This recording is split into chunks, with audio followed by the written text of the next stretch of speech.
Alors, je m'appelle Sali Abdallah, j'ai 25 ans, je suis né le 2 septembre 1998 d'un papa marocain, d'une maman algérienne. La particularité, c'était que mon papa était proxénète et ma maman était prostituée. Et à l'âge de 3 ans, suite à l'incarcération de mon père, j'ai été retiré de ma famille biologique pour être placé en pouponnière. 6 mois après, je suis orienté vers une future famille adoptante pour finalement à 7 ans m'adopter, donc me faire changer de nom et prénom. Je m'appelle Demaret Anthony. Je suis né en 2005 dans le 45 à Montargis, à l'âge de 7 ans. La première image que j'ai dans ma tête, c'est les tribunaux et une juge des enfants qui officialise mon adoption. Quand on est arrivé à l'école, on a sonné la cloche et on a fait se réunir tous les élèves de l'école pour finalement leur dire que Abdallah n'existait plus et qu'on pouvait tous dire bonjour à Anthony. Mais c'était quelque chose de vraiment très très troublant parce que je comprenais pas pourquoi. En fait, on disait au revoir à quelqu'un que je connaissais finalement même pas.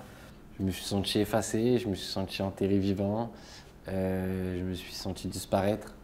Parce que cette famille, elle était très très très codifiée. Elle avait peur du passé d'Abdallah, elle avait peur des origines d'Abdallah. Ma maman d'adoption, elle est née en Algérie, du temps où l'Algérie appartenait à la France. Et elle avait un sentiment de rancœur envers tout ce qui traitait finalement du Maghreb, pas que de l'Algérie. Moi, j'étais globalement super heureux là-bas. J'avais une très grande maison, j'avais une jument qui s'appelait Chloé. J'étais dans ma chambre, j'étais très bien, c'était mon petit cocon. Jusqu'à l'âge de 17 ans, j'ai vécu de très belles années avec ma famille adoptante, tout en me posant énormément de questions, mais en n'y prêtant pas forcément attention. Je réussis enfin à interpeller Anthony. Je suis Abdallah. On fait corps commun depuis toujours. Moi, je suis la personne qui a vécu la partie de 0 à 7 ans. Je lui ai expliqué quelles étaient mes ambitions de pouvoir retrouver nos parents biologiques. Et j'ai finalement réussi à le convaincre, à l'âge de 13 ans, de pouvoir faire nos affaires et de partir sur Marseille en fugue. Sans que je comprenne, à l'âge de 13 ans, tout va trop vite pour moi. On se retrouve à Marseille. Je réalise à peu près ce qui se passe. Je réalise que j'ai perdu ma famille. Je réalise que je suis seul. Et j'ai peur de l'endroit où on m'amène. Et donc à ce moment-là, je laisse Abdallah complètement manette et je le vois commettre bêtise sur bêtise, délit sur délit, des cambriolages, traîner avec des gens qui ne correspondaient pas du tout et vendre de la stup. Et je le vois se faire incarcérer à l'âge de 16 ans pour 16 mois. Je t'ai dit que tu me décevais énormément, je t'ai dit que tu avais tout sacrifié à ton profit. Tu te trouvais archi égoïste, hyper irrespectueux. Est-ce que je lui en veux, est-ce que je lui en veux pas? Est-ce que j'en veux à ma famille d'adoption? Je sais plus. On va décider d'un accord commun d'avancer main dans la main, de se répartir le travail logiquement, méthodiquement. Et sur ces dires-là, on s'est serré la main et on est parti en audition.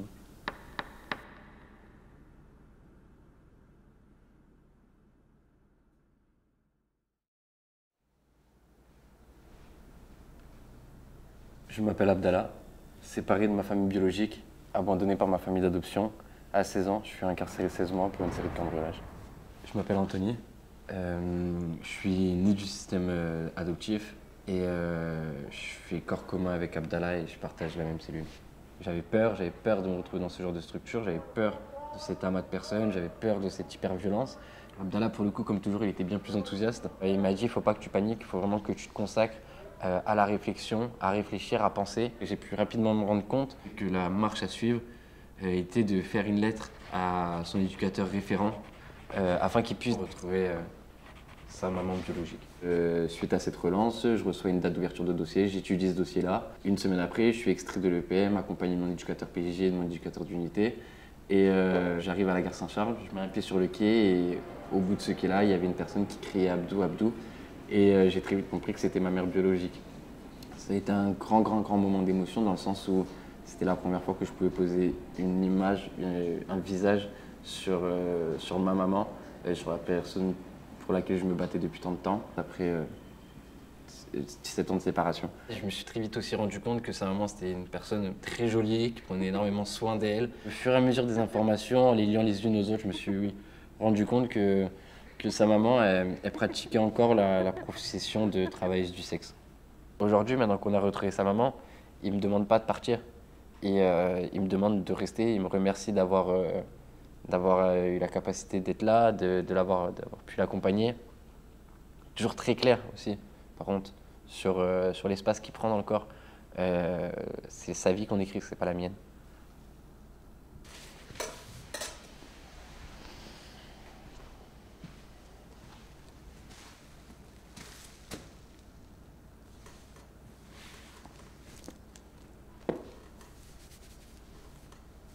Je suis sorti à l'âge de 18 ans. J'ai accepté de prendre du recul sur la situation, malgré toutes les informations assez compliquées à digérer. Et j'ai aussi décidé par le biais d'Anthony, par le biais de tous ses conseils, d'en faire une force et d'en faire finalement un combat et de continuer à me battre pour ma mère. Anthony, il est devenu il se manifeste moins souvent. Et Anthony, en fait, tout au long de notre histoire, il m'a accompagné sur tellement de choses, à comprendre aussi tellement de choses qu'il fait partie de tous mes raisonnements. Et ouais, il est éternellement là, dans cette capacité à rentrer dans le cadre. Ce que j'aimerais transmettre et communiquer à tous ces enfants qui pourraient éventuellement se retrouver à travers certaines situations de mon histoire, leur situation de vie, elle n'a pas pour but de les diminuer. À travers leur diversité, leur hyperactivité, leurs profils divers et variés, ils ont 1 million de compétences. Tout est possible et il faut croire qu'on est fait pour.